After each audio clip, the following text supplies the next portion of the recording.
The May jobs numbers just came out, and everyone's saying that they're great. But when we start looking into the details of it, it's actually pretty horrific.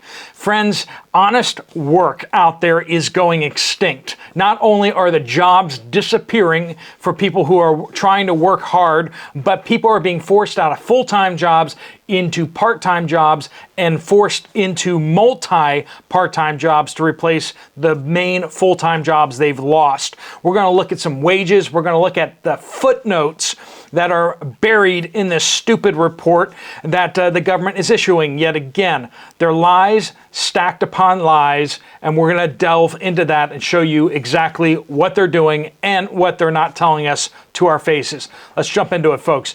Welcome to the Poplar Report. I'm Steve Poplar, and I'm an accountant by trade, and so we're going to delve into the numbers here. What you're being told up front, the big headline numbers out there sounds so great. Sounds like everything is just wonderful, but you and I feel that it is not that great out there. You know friends, you have people around you, and you know things are not great. People are struggling. We're going to look at the numbers, folks. Please do hit that like button if you enjoy this type of content and if you hate the mainstream media out there. All right, so the jobs report for May just came out, and they reported that 340,000 new jobs in May. Wow, that sounds great. Sounds like President Biden's doing a fantastic job. Sounds like he's doing a better job with the economy than he is walking off platforms. But let's look at some of these things buried in there. Well, as with every other report, also comes out some adjustments to the previous numbers, because the number that you just heard there is, it's an estimate. It's their best guess. And of course, they're going to keep adjusting it as they go forward. So if you want to keep making the economy sound like it's growing and getting better and better and better, well, how do you do that? Well, you lie about the current numbers, and then you quietly correct the numbers from previous quarters, from previous months and everything like that. And that's exactly what they did again today. Is they made some BS assessment of the numbers today, which are just probably bogus, and they're probably going to adjust them going when we get into August or September. They're going to come back and just adjust the numbers for May down. That's what they do. Not to be too cynical about it, we'll just be realistic about it, shall we? Well, they made a slight adjustment to the third quarter of last year. So October, November, December of last year, so the end of September all the way through the end of the year, they said that the wages, so not just how many people have jobs and all that kind of stuff like that, but how much people got paid, how much money workers took home. They said it went up by 4.9%. Well, they made a slight adjustment and said, well, actually it went down by 0.7%. Not from 4.9% down to 4.2%. No. From 4.9% positive to negative 0.7%. That's a really big number. I mean, we're talking about hundreds of millions of workers inside the United States all made over 5% less money than what they originally projected. Yeah. See, there's some little bits of problems in these reports. See, if let's say I have a full-time worker working for me, okay? They cut my grass or something like that, full-time. And then I decide, well, I don't really need a full-time person that I'm paying health benefits to. Why don't I hire 2 part-timers? Maybe it goes from 40 hours a week worth of work down to 2 10-hour-a-week jobs. Well, according to this report, we just added another job to the economy. How fantastic is that? But I'm paying the part-timers less than I was the full-timer, and I'm giving them less hours. So that doesn't sound good for the economy, does it? That shows that things are getting really weak.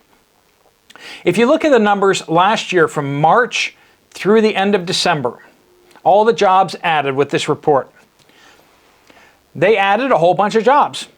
Fantastic. But when you look at the numbers inside of what kind of jobs were added, you'll see that 886,000 part-time jobs were added to the economy. Now, is that really good? Because adding part-time jobs, okay. But we find full-time jobs in the economy dropped by 288,000.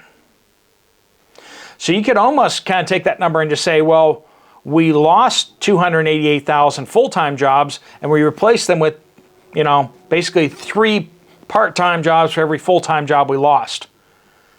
That sounds like what we're experiencing out there, isn't it? We're losing part-time jobs and replacing them with part-time jobs. But then this is another interesting statistic. 684,000 people were added to this list. People with multiple jobs, multiple part-time jobs. That's not good for the economy. Having to add over 500,000 people who can't make ends meet without having 2 jobs, friends, that's kind of where we are right now. We're taking away full-time jobs that actually pay a living wage, and we're replacing them with these part-time jobs that you can't really make a living wage with. And that's what we're seeing out there on whole as an economy. And it gets worse, folks. Hang in there. It gets worse than even that. Because we haven't even started talking about who is getting these jobs. If you're like, is it native-born Americans losing jobs and people coming across the border getting those jobs? Well, friends, you are one step ahead because that's exactly what's happening. When we look at the numbers here, we see that Americans are worse off than they were financially before. American citizens are worse off than what they were 12 months ago. The Federal Reserve does a survey every year, and they call it the Survey on the Economic Well-Being of Households. And this is for 2022. And they surveyed how many people, how many households spent less in 2022 than they brought in income-wise. That number declined. So more people spending more than what they take in. And then those whose credit card debt increased in 2022. That number on the survey went up too. More people taking on more credit card debt. That's not good for the economy. I mean, it keeps the wheels spinning, but that means that average Americans are worse off. And then also a decline of those who said that their retirement funds were on track. When they did a survey and just asked a flat-out question, is your household better off financially or worse off financially than they were 12 months ago? The answer was 35% of Americans said worse off. Now, in 2021, the answer was 20% said it was worse off. Now, of course, with any kind of economy, you can have some people that are kind of like climbing the ladder and some people are kind of falling off the ladder. That's natural. You're going to have people going up, people going down. But honestly, you really hope that there are a lot more people moving ahead than falling behind. Because if you're working, you should be making money, right? Your retirement plan should be moving forward. Your savings should be increasing, right? So if after a year of work you've actually fallen further behind, that tells us bad things, right? 1 out of 3 in 2022 responded to the survey that they could not cover a $400 emergency. 50% said that they had 50% said that they did not have 3 months emergency savings, or roughly $2,000. They could not cover an emergency of $2,000. 50% of Americans. So let's get into those numbers with foreign workers versus current natural-born citizens. So since the cough, we've added 3.8 million jobs. Now, like I said, most of those jobs are part-time jobs that have been added. And we've actually lost full-time jobs. But since then, most of those jobs have gone to foreign-born workers.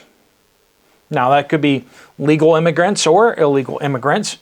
But when we look at, there are less native-born Americans working today than there were right before the cough. Like, it was already kind of moving into contraction a little bit, but when we look at just before the crash, the cratering, all the layoffs, there are less native-born Americans working today than there were then. Friends, aren't we supposed to have a higher number than what we did 3 years ago? But we don't. We have a lower number of Americans working than 3 years ago. Foreign-born workers, however, have been picking up quite a few jobs. They're now at a record number of jobs. Over 30 million foreign-born workers inside the United States have jobs. Why don't Americans have enough work? Why can't Americans get jobs? Well, 30 million of them belong to people who aren't citizens. Those are the numbers, folks. Those are the numbers that mainstream media will not tell you. They won't give you that information. They don't want you to have this data on your hands. If you want to check out some of these articles and stuff like that, you can go to thepoplarreport.com. We got articles posting over there. It's like the Drudge Report, but not liberal. It's a fantastic news source that I'm working on personally, and I got a little bit of help helping me now, and we're hoping to get a little more help to make that the best and most relevant place to get news. I don't spam you with all sorts of nonsense. So if you want gossip, if you want political snark and stuff like that, there are plenty of sites there for you. We're just going with the hard news on this website. That's thepoplarreport.com.